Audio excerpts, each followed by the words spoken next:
Subscribe now and press the bell icon. Never miss an update. नमस्कार साथियों, स्वागत करता हूं सबका इस YouTube चैनल पर जिसका नाम है स्टडी विद पीएन लोधा।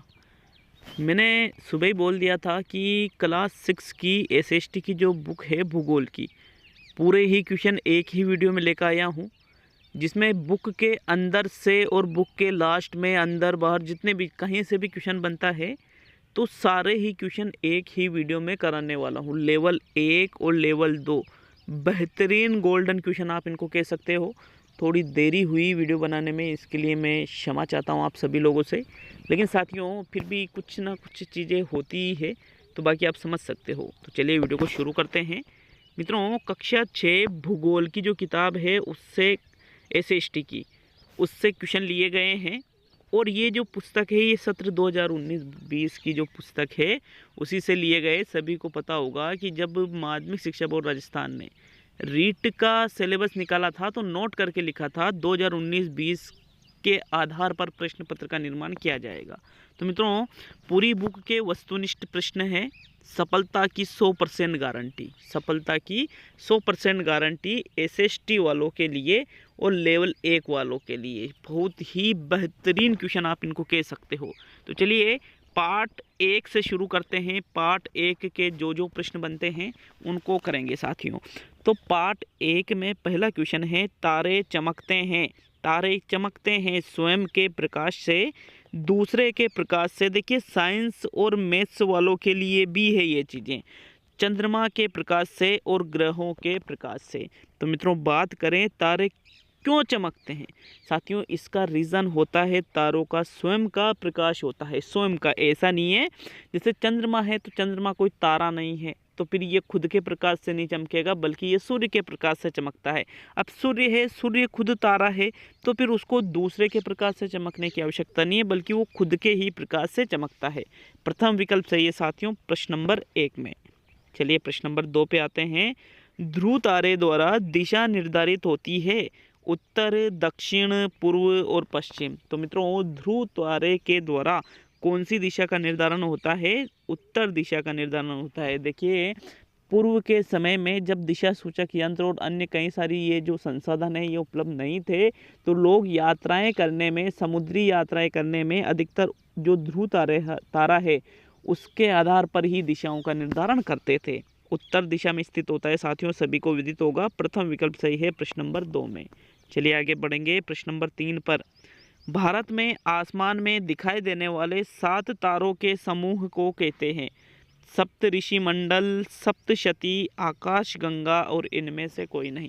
तो रात के समय हम जब भारत में यहाँ से देखो जो 7 तारों का समूह दिखाई देता है तो उस समूह को भारत में किस नाम से जाना जाता है? मित्रों, उसको हम कहते हैं सप्तऋषि मंडल। देखिए क्वेश्चन अभी इजी लग रहे होंगे लेकिन बहुत सारे क्वेश्चन हैं, बहुत न्यू क्वेश्चन मिलेंगे, बहुत अच्छे क्वेश्चन मिलेंगे, बिल्कुल एग्जाम में आने लायक क्वेश्चन मिलेंगे।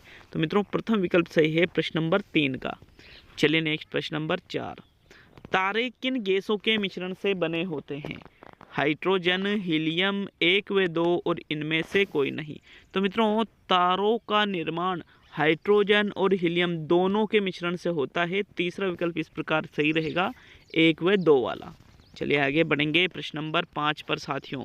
5वां क्वेश्चन, ब्रह्मांड की उत्पत्ति के बिग बैंग सिद्धांत के अनुसार ब्रह्मांड एवं खगोलीय पिंडों की उत्पत्ति कब हुई थी?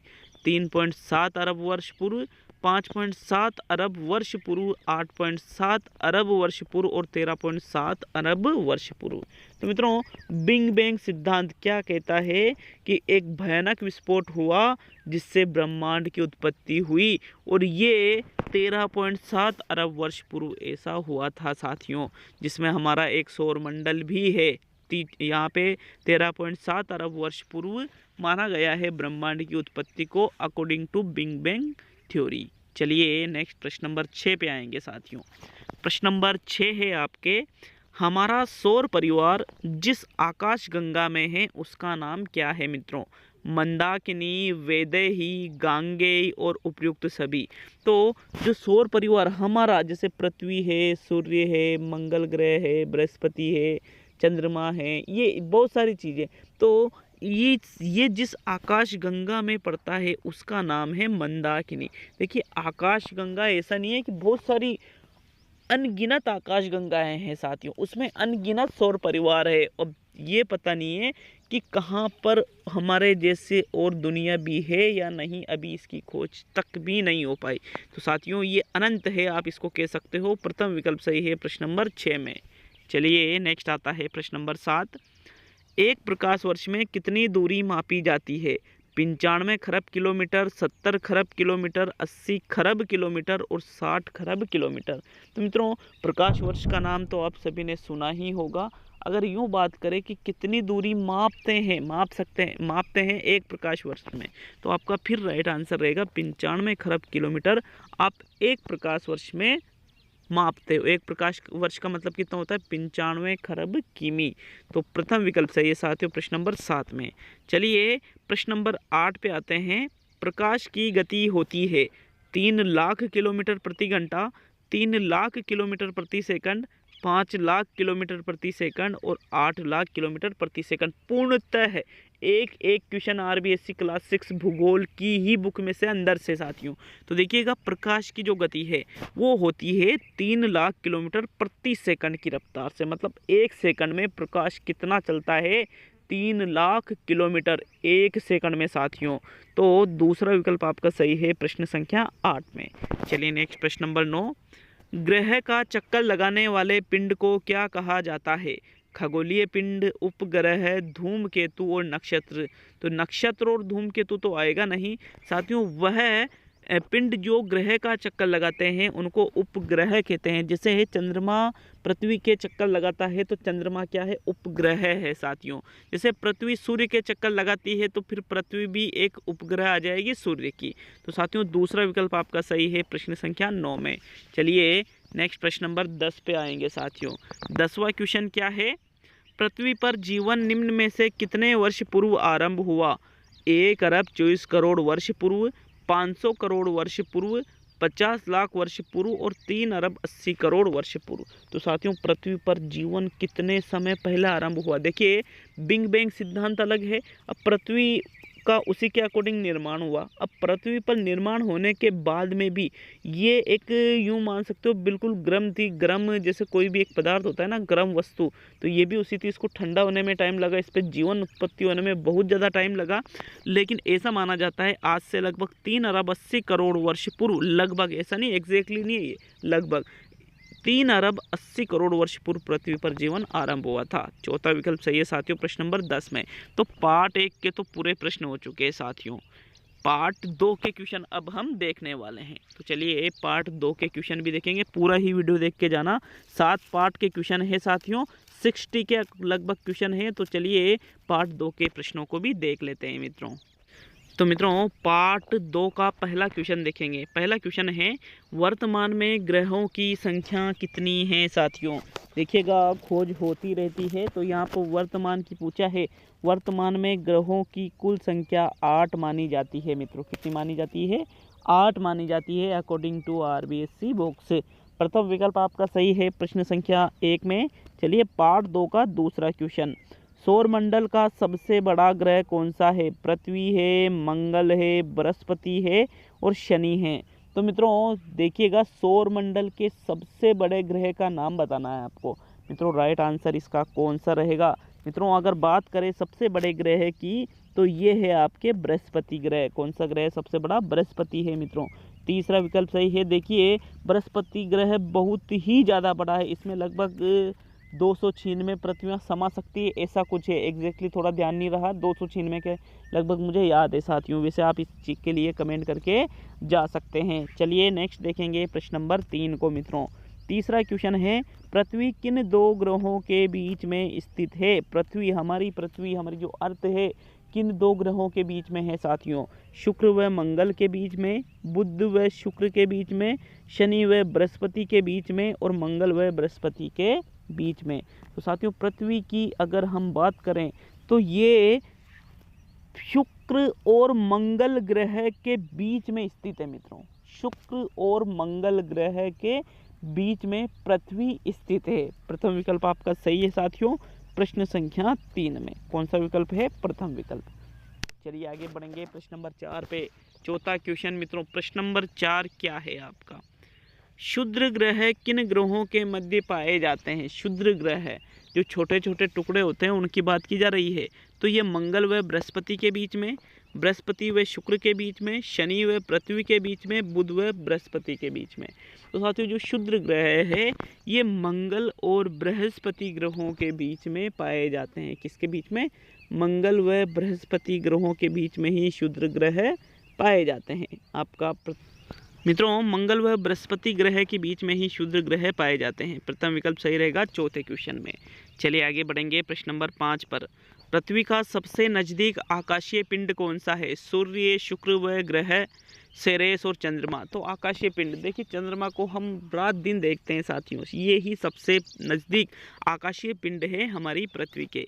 विकल्प नंबर 4 सही है साथियों प्रश्न संख्या 5 में। चलिए आगे बढ़ेंगे प्रश्न नंबर 6 पर। तो साथियों प्रश्न नंबर 6 है, सर्वप्रथम किसने बताया कि सूर्य सौर मंडल के केंद्र में है और सभी ग्रह उसके चारों ओर चक्कर लगाते हैं? गैलीलियो ने, निकोलस कोपरनिकस ने, आर्यभट्ट ने और जगदीश चंद्र बसु ने। तो साथियों ये बताने वाले कौन थे? देखिए राइट आंसर की अगर बात करें तो कि भाई सूर्य तो कहाँ है? केंद्र में, और जो जितने भी ग्रह हैं ये सूर्य के चारों ओर चक्कर लगाते हैं साथियों। ऐसा निकोलस कोपरनिकस के द्वारा बताया गया था। दूसरा विकल्प आपका प्रश्न संख्या 6 में सही है। चलिए आगे बढ़ेंगे प्रश्न नंबर 7 पर। 7वां क्वेश्चन है, सूर्य के प्रकाश को पृथ्वी तक पहुंचने में कितना समय लगता है? 5 minute 30 second, 6 minute 30 second, 7 minute 30 second, 8 minute 30 second. तो साथियों देखिए सूर्य के प्रकाश की चाल अभी बताई थी कि 3 लाख प्रति सेकंड किलोमीटर होती है। तो यहाँ पर फिर भी सूर्य का जो प्रकाश है पृथ्वी तक आने में 8 मिनट 30 सेकंड का समय लगता है। कितना? 8 मिनट 30 सेकंड, जबकि 1 सेकंड में 30 लाख किलोमीटर प्रकाश चलता है, फिर भी यहाँ 8 मिनट 30 सेकंड में पहुँचता है साथियों। चौथा विकल्प, अंदाजा क्या आप जोड़ गुणा कर सकते हो कि कितनी दूर है सूर्य पृथ्वी से? चौथा विकल्प आपका सही है प्रश्न संख्या 7 में। चलिए नेक्स्ट प्रश्न नंबर 8, किस ग्रह को पृथ्वी का जुड़वां ग्रह माना जाता है? मंगल, बुध, शनि और शुक्र। तो साथियों किसको माना जाता है पृथ्वी का जुड़वां ग्रह? तो साथियों शुक्र ग्रह को ही पृथ्वी का जुड़वां ग्रह कहते हैं। आपका चौथा विकल्प सही है प्रश्न संख्या 8 में। चलिए पहला पार्ट हमने पूरा कर लिया, दूसरा पार्ट हमने पूरा कर लिया। रीट एग्जाम की दृष्टि से जो जो प्रश्न महत्वपूर्ण है वो मैं आपको हर एक क्वेश्चन करवा रहा हूँ साथियों। चलिए अब देखते हैं पार्ट 3 को साथियों। तो मित्रों चलिए पार्ट 3 को शुरू करते हैं। पार्ट 3 का पहला क्वेश्चन, भारत सरकार द्वारा पहला कृत्रिम उपग्रह प्रक्षेपित किया गया था 1960 को, 1975 को, 1947 को और 1985 को। तो मित्रों भारत सरकार ने प्रथम कृत्रिम उपग्रह कब प्रक्षेपित किया था साथियों? ये किया गया था 1975 ईस्वी को। कमेंट करके बताइए इस उपग्रह का नाम क्या था साथियों। दूसरा विकल्प आपका सही है प्रश्न संख्या 1 में। चलिए नेक्स्ट प्रश्न नंबर 2 पे आते हैं। पार्ट 3 का दूसरा क्वेश्चन, राजस्थान में प्राचीन जंतर मंतर वेधशाला स्थित है? जोधपुर में, बीकानेर में, कोटा में और जयपुर में। तो साथियों प्राचीन जंतर मंतर वेधशाला, सभी ने नाम सुन रखा होगा इस चीज़ का, सभी ने इस चीज़ को देखा भी होगा कहीं ना कहीं फोटो वगैरह में। ये राजस्थान के जयपुर जिले में स्थित है। चौथा विकल्प आपका सही है साथियों प्रश्न संख्या 2 में। चलिए आगे बढ़ेंगे प्रश्न नंबर 3 पर। भारत सरकार के किस महान खगोलविद ने सबसे पहले पृथ्वी को गोल होने के बारे में बताया कि पृथ्वी गोल है, चपटी नहीं है बल्कि गोल है? किसने बताया? आर्यभट्ट ने, वराहमिहिर ने, भास्कराचार्य ने और चंद्रशेखर बसु ने। तो साथियों पृथ्वी गोल है इसके बारे में सबसे पहले भारत के आर्यभट्ट ने बताया था। किसने? आर्यभट्ट के द्वारा ये बताया गया था।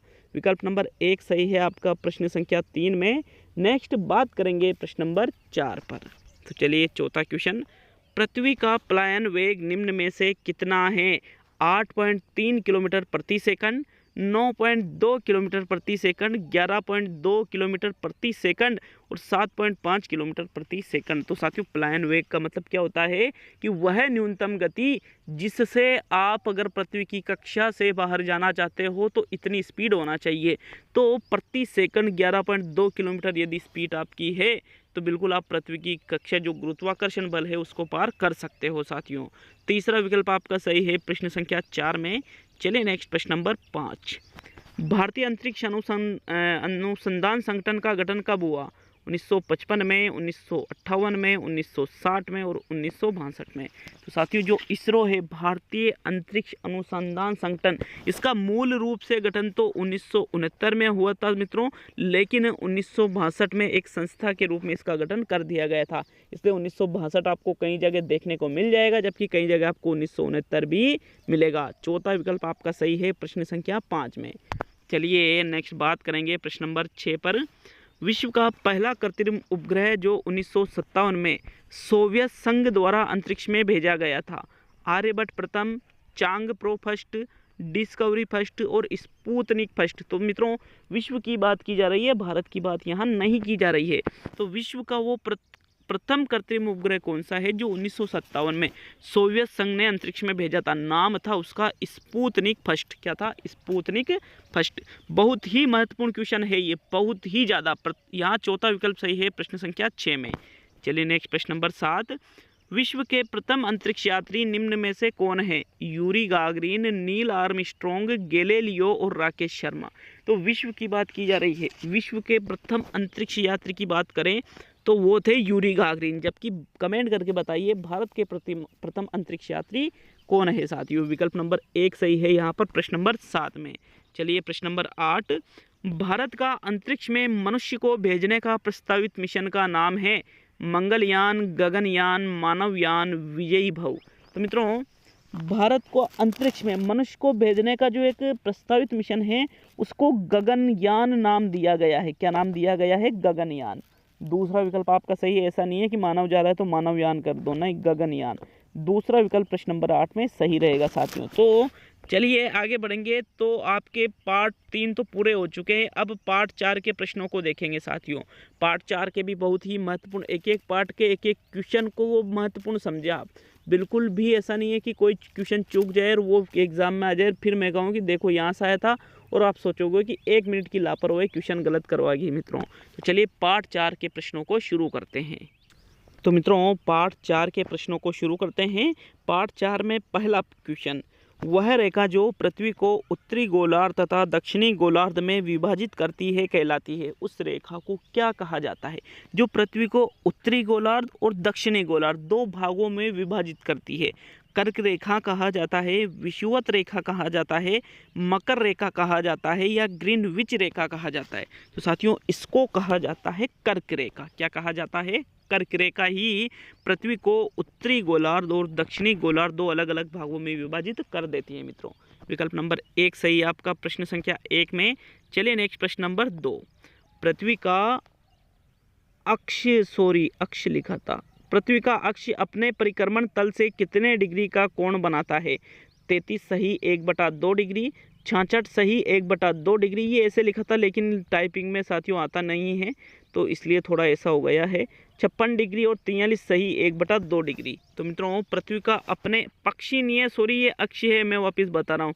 अपने अक्ष पर परिक्रमण तल से कोण बनाता है 66 सही 1/2 डिग्री का। कितना बनाता है? 66 सही 1/2 डिग्री। दूसरा विकल्प आपका सही है प्रश्न संख्या 2 में। चलिए नेक्स्ट प्रश्न नंबर 3। पृथ्वी पर दिन व रात की अवधि बराबर की स्थिति को होती है किस दिन? मित्रों प्रश्न नंबर 3 है, पृथ्वी पर दिन व रात की अवधि बराबर की स्थिति को होती है 21 मार्च को, 21 जून को, 23 सितंबर को और 23 दिसंबर को। तो मित्रों बात करें किस दिन पृथ्वी पर दिन भी और रात भी दोनों बराबर होते हैं 12-12 घंटे के? तो साथियों देखिए सितंबर में तो ऐसा होगा नहीं, दिसंबर में भी नहीं होगा, बल्कि ऐसा होता है मित्रों 21 मार्च को। मित्रों अर्थात 21 मार्च ही वो दिन है जिसमें दिन भी कितना होता है 12 घंटे का और रात भी कितनी होती है 12 घंटे की। विकल्प नंबर 1 सही है प्रश्न नंबर 3 में। चलिए आगे बढ़ेंगे प्रश्न नंबर 4 पर। अक्षांश रेखाओं की कुल संख्या कितनी होती है? 180, 179, 181, 182। तो मित्रों देशांतर रेखाओं की कुल संख्या तो कितनी होती है? 360। जबकि अक्षांश रेखाओं की बात करें तो इसकी कुल संख्या होती है 181, 181। तीसरा विकल्प सही है प्रश्न संख्या 4 में। चलिए आगे बढ़ेंगे प्रश्न नंबर 5 पर। पृथ्वी के उत्तरी ध्रुव एवं दक्षिणी ध्रुव को मिलाने वाली रेखा क्या कहलाती है? अक्षांश रेखाएं, देशांतर रेखाएं, अंतर्राष्ट्रीय रेखाएं, मध्याह्न रेखाएं। तो मित्रों वह रेखाएं जो उत्तरी ध्रुव और दक्षिण तो मित्रों पृथ्वी को के उत्तरी ध्रुव एवं दक्षिणी ध्रुव को मिलाने वाली रेखाएं क्या कहलाती है? वो कहलाती है अक्षांश रेखाएं ही मिलाती है साथियों, देशांतर नहीं मिलाती है। प्रथम विकल्प आपका सही है प्रश्न संख्या 5 में। चलिए आगे बढ़ेंगे प्रश्न नंबर 6 पर। इंपॉर्टेंट क्वेश्चन है एक ग्रीनविच रेखा से तात्पर्य है 0 डिग्री अक्षांश, 0 डिग्री देशांतर, 180 डिग्री पूर्वी देशांतर, 180 डिग्री पश्चिमी देशांतर। तो मित्रों ग्रीनविच रेखा का मतलब होता है 0 डिग्री देशांतर रेखाएं। क्या होता है? 0 डिग्री देशांतर रेखा को ही ग्रीनविच रेखाएं कहते हैं। आपका दूसरा विकल्प सही है प्रश्न संख्या 6 में। चलिए नेक्स्ट प्रश्न नंबर 7। पृथ्वी 1 घंटे में कितने देशांतर घूम लेती है? 12 डिग्री, 15 डिग्री, 18 डिग्री, 20 डिग्री। तो 1 घंटे में पृथ्वी घूमती है मित्रों 15 डिग्री देशांतर। कितनी घूमती है? 15 डिग्री देशांतर 1 घंटे में पृथ्वी घूम लेती है। आपका दूसरा विकल्प सही है प्रश्न संख्या 7 में। चलिए नेक्स्ट प्रश्न नंबर 8। कहाँ पर दिन व रात एक समान होते हैं? दिन व रात एक समान। प्रमुख यामोत्तर में, अंटार्कटिका में, भूमध्य रेखा में और ध्रुव में। तो दिन और रात एक समान रहते हैं साथियों। मध्य भूमि के जो मध्य रेखाएं, भूमध्य रेखाएं, यहाँ पर दिन व रात एक समान होते हैं। आपका तीसरा विकल्प सही है प्रश्न नंबर 8 में।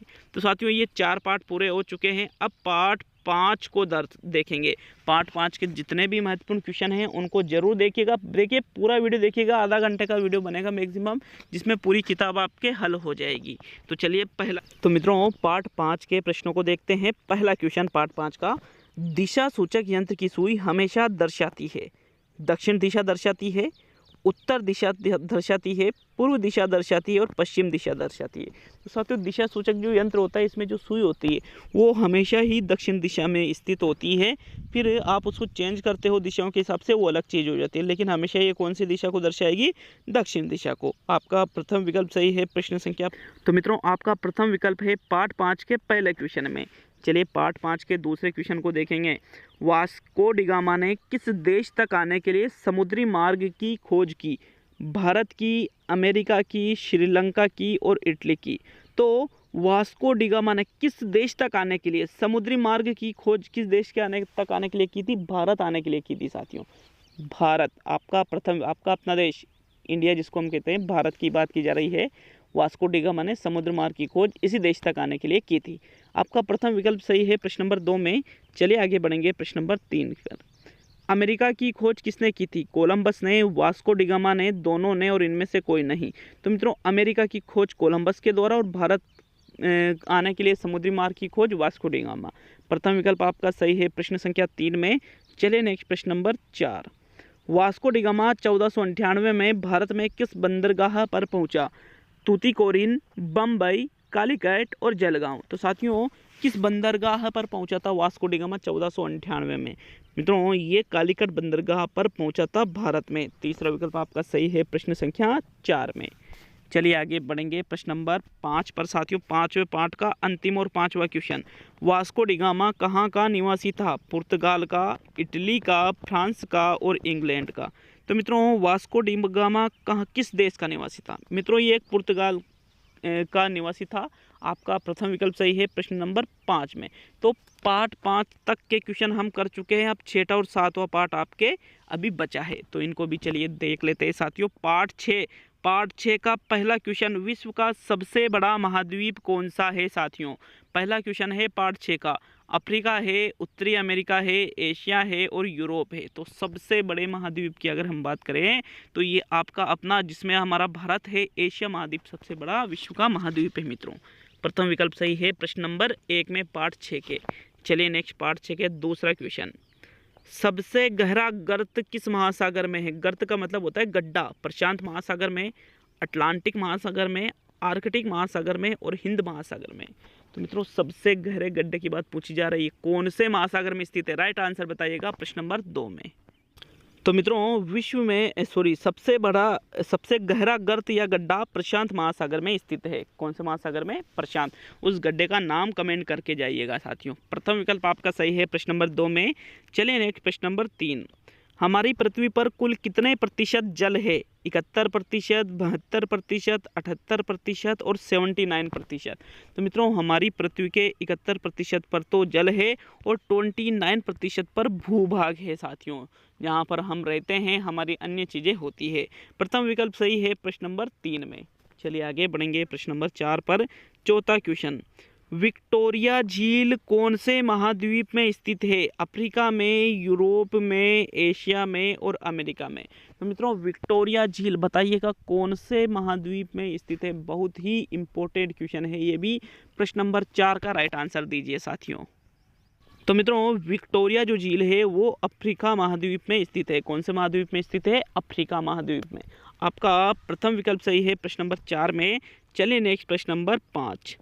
सबसे छोटा महासागर कौन सा है? प्रशांत महासागर, अटलांटिक महासागर, आर्कटिक महासागर और हिंद महासागर। तो मित्रों सबसे छोटे महासागर की अगर हम बात करें तो ये आर्कटिक महासागर है। कौन सा है सबसे छोटा महासागर? आर्कटिक। तीसरा विकल्प आपका सही है प्रश्न नंबर 5 में। चलिए आगे बढ़ेंगे प्रश्न नंबर 6 की ओर। निम्न में से किस महासागर की प्रमुख विशेषता प्रवाल भित्ति है? अटलांटिक महासागर, प्रशांत महासागर, हिंद महासागर और आर्कटिक महासागर। तो किस महासागर की प्रमुख विशेषता है? प्रवाल भित्ति। मित्रों अगर हम बात करें प्रवाल भित्ति की तो ये आपके प्रशांत महासागर की विशेषता है। आपका दूसरा विकल्प बिल्कुल सही है प्रश्न नंबर 6 में। चलिए नेक्स्ट आगे आएंगे प्रश्न नंबर 7 पर। 7वां क्वेश्चन नहीं, 8वां लिख दिया मैंने गलती से। अफ्रीका महाद्वीप निम्न में से कौन सी झील भूमध्य रेखा पर स्थित है? टंगानिका, विक्टोरिया, न्यासा और करीबा। तो उस झील का नाम बताइए साथियों जो भूमध्य रेखा पर स्थित है। मित्रों अगर हम बात करें उस झील के नाम का तो वो आपके न्यासा झील है। कौन सी झील है? न्यासा। विकल्प नंबर 3 सही है प्रश्न नंबर 8 में। चलिए आगे बढ़ेंगे प्रश्न नंबर 9 पर। विश्व में महाद्वीपों की कुल संख्या कितनी है? 5, 6, 7 और 8। तो मित्रों राइट आंसर बताइए कुल महाद्वीपों की संख्या कितनी है विश्व में? तो मित्रों बात करें अगर विश्व में महाद्वीपों की कुल संख्याओं की, ये है टोटल 7 महाद्वीप है साथियों। कितने महाद्वीप है विश्व में? कुल 7 महाद्वीप है। आपका तीसरा विकल्प सही है प्रश्न नंबर 9 में।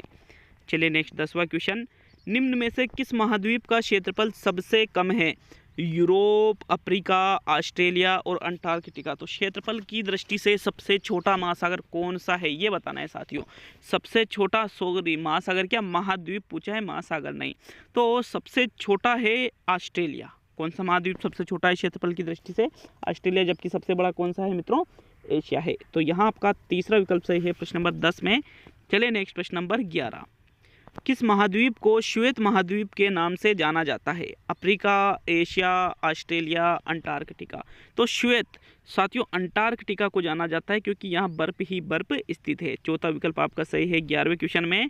नेक्स्ट प्रश्न नंबर 12। किस महाद्वीप को प्रायद्वीपीय महाद्वीप के नाम से जाना जाता है? एशिया, यूरोप, ऑस्ट्रेलिया और अफ्रीका। तो प्रायद्वीपीय महाद्वीप के नाम से किस महाद्वीप को जाना जाता है साथियों? प्रश्न नंबर 12 में राइट आंसर बताइएगा। मित्रों यूरोप को ही प्रायद्वीपीय महाद्वीप के नाम से जाना जाता है। आपका दूसरा विकल्प सही है 12वें क्वेश्चन में। चलिए आगे बढ़ेंगे। अब देखिए पार्ट 6 पूरा हो चुका है।